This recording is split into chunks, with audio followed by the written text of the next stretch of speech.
Welcome back to Hollow Point Defense. What I'm going to show you today is I had my gun, this M&P 9C, had it for about 9-10 years now. Took it to Southwest Precision to have it milled for the Holosun 407C red dot optic. Instead of buying a whole new gun, I just went and had mine milled because I really like this gun.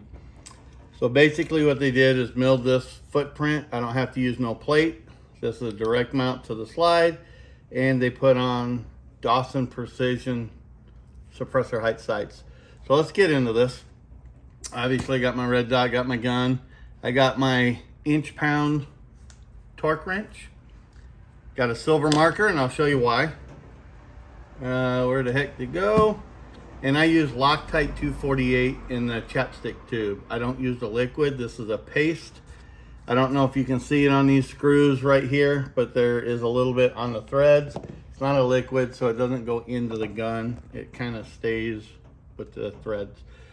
So, got my plunger in there. First thing I'll do, put this puppy on there. There we go. Make sure that's down there, make sure everything's good. And I'm going to take the first screw, here we go.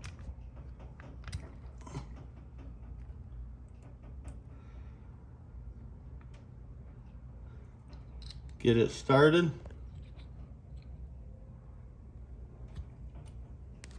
Get my second one.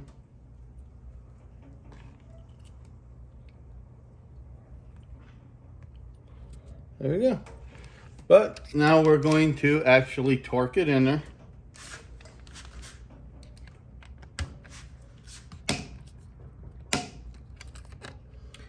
And I am going to torque these screws the first time at 10 inch pounds.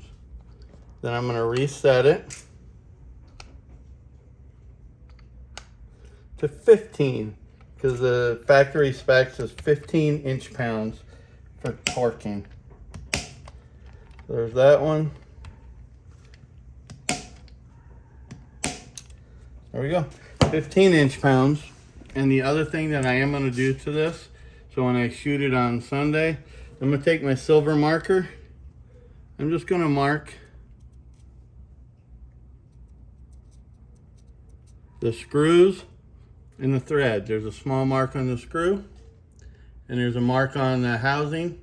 That way, when I shoot these, if they come loose, I'll know in a heartbeat, and we can check it. So we just torqued them down at 15 inch pounds, and that's it. And this needs to sit for 24 hours before it is shot whatsoever. And that's pretty simple right there. End of story. Take care and have a good one. Bye.